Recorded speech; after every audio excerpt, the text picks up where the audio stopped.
বন্ধুরা, আপনি কি জানেন পৃথিবীর সবথেকে লম্বা মানুষ কে? তার উচ্চতায় বা কত ফুট? আপনি জানলে অবাক হবেন যে পৃথিবীর সবথেকে লম্বা মানুষটি এতটাই লম্বা যে তার সামনে অন্য মানুষদের বাচ্চার মতো মনে হতো। তো বন্ধুরা, আজ আমরা আপনাদের পৃথিবীর 6 জন লম্বা মানুষ সম্পর্কে জানাবো।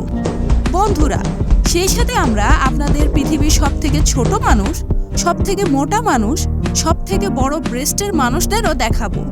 তাহলে চলুন শুরু করা যাক। নাম্বার 6, সুলতান। তুরস্কে জন্মগ্রহণ করা এই ব্যক্তি পৃথিবীর সবথেকে লম্বা মানুষের বিশ্ব রেকর্ড করেছেন। তিনি লম্বায় 8 ফুট 3 ইঞ্চি। তিনি পেশায় একজন কৃষক। অস্বাভাবিক হরমোনাল গ্রোথের কারণে তিনি এতটা লম্বা হয়েছেন। যদিও প্রথমের দিকে এতটা লম্বা হওয়ার কারণে তাকে অনেক অপমানিত হতে হয়েছে, কিন্তু তিনি বিশ্ব রেকর্ড করায় এখন সবাই সেটা ভালোভাবে মেনে নিয়েছেন। একজন সাধারণ মানুষের চেয়ে অনেক বেশি লম্বা হওয়ায় তিনি কোনো কিছুর সাহায্য ছাড়াই ঘরে লাইট ফ্যান লাগাতে পারেন। লম্বা হওয়ার কারণে তার স্বাভাবিক চলাফেরা ও গাড়িতে উঠতে অনেক অসুবিধা হয়। নাম্বার 5, রুমাইসা গেলগি। রুমাইসা গেলগি 1997 সালে তুরস্কে জন্মগ্রহণ করেন, আর তিনি বর্তমানে পৃথিবীর সবথেকে লম্বা নারী। তিনি পেশায় একজন আইনজীবী, গবেষক ও ফ্রিল্যান্সার। 2021 সালের অক্টোবরে তিনি পৃথিবীর সবথেকে লম্বা নারীর বিশ্ব রেকর্ড করেন। তিনি পৃথিবীর সবথেকে বড় হাত ও আঙ্গুলের বিশ্ব রেকর্ড করেছেন। তিনি লম্বায় 7 ফুট 7 ইঞ্চি। মূলত ওয়েভার সিনড্রোমের কারণে তার উচ্চতা বেড়ে গেছে। তিনি সাধারণ মানুষদের মতো হাঁটা চলাফেরা করতে পারেন না, এজন্য তার সাহায্যের প্রয়োজন হয়। 2022 সালের নভেম্বরে তুর্কি এয়ারলাইন্সের একটি ফ্লাইটে করে উন্নত চিকিৎসার জন্য তিনি মার্কিন যুক্তরাষ্ট্রে গিয়েছিলেন। নাম্বার 4, নাসির সুমরো। নাসির সুমরো পাকিস্তানে জন্মগ্রহণ করেন। তিনি লম্বায় 7 ফুট 10 ইঞ্চি। বর্তমানে তার বয়স 48 বছর। এতটা লম্বা হওয়ার কারণে তিনি প্রায়ই অসুস্থ থাকেন। তিনি অন্যের সাহায্য ছাড়া হাঁটাচলা করতে পারেন না। একদা গাড়িতে ওঠার সময় তার মাথা গাড়ির ছাদের সঙ্গে ধাক্কা খাচ্ছিল। নাম্বার 3, সিদ্দিকা পারভিন। সিদ্দিকা পারভিন ভারতের কলকাতায় জন্মগ্রহণ করেন। 2022 সালে তিনি সবথেকে লম্বা মানুষের বিশ্ব রেকর্ড করেন। তিনি লম্বায় 7 ফুট 9 ইঞ্চি। 2013 সালে তিনি ইন্ডিয়ার একটি টিভি চ্যানেলের মাধ্যমে প্রথম আলোচনায় আসেন।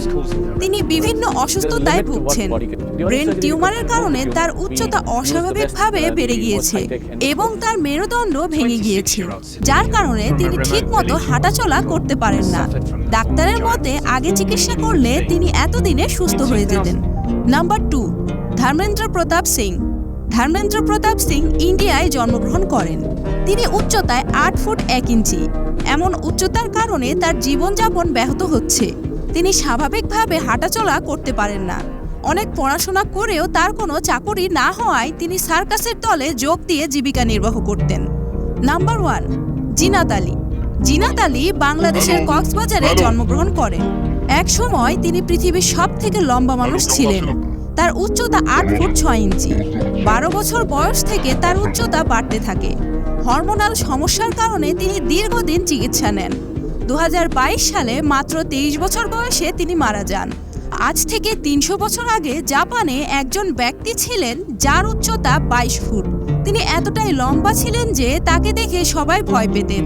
তার সামনে দাঁড়ালে মানুষদের ছোট বাচ্চার মতো মনে হতো। বন্ধুরা, পৃথিবীর সবচেয়ে ছোট মানুষটির নাম আফসিন ইসমাইল গাদেরজাদে। তিনি আফগানিস্তানের বাসিন্দা। তার উচ্চতা 2 ফুট 1 ইঞ্চি। তিনি 2022 সালের ডিসেম্বরে পৃথিবীর সবথেকে ছোট মানুষের বিশ্ব রেকর্ড করেন। বন্ধুরা, আজকের এই ভিডিওটি আপনাদের কাছে কেমন লেগেছে তা আমাকে কমেন্ট করে জানান। পরের ভিডিওতে আমরা আপনাদের পৃথিবীর 6 জন সবথেকে ছোট মানুষ সম্পর্কে জানাবো। এরকম আরও নতুন নতুন ভিডিও পেতে চ্যানেলটি সাবস্ক্রাইব করে রাখুন।